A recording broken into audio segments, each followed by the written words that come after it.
Welcome to Kenton's videos. Enjoy the video. Begin by parking the Honda Accord on a level surface and setting the parking brake. Disconnect the negative battery terminal to avoid short circuits while you work.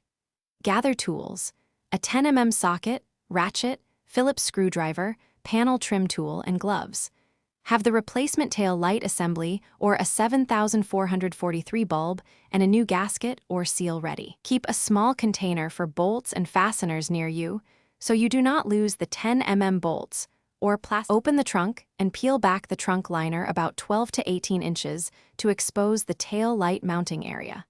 You will see two 10 mm bolts securing the lamp. Use the 10 mm socket and ratchet to remove them and place them in your container. Reach behind the lens, unclip any plastic retaining tabs, and gently pull the assembly outward about 2 to 4 inches until you can access the electrical connector. Press the connector tab and pull straight out to disconnect the wiring. Before final installation, test the new bulb or replacement assembly.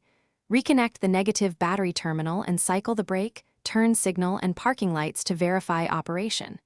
If all lights work, disconnect the battery again, align the replacement assembly tabs with the body, seat the gasket evenly, and hand start the two 10 mm bolts. Tighten the bolts to about 8 ft-pounds, approximately 10.8 Nm, to avoid cracking the lens. Reinstall the trunk liner, secure clips, and fully reconnect the battery.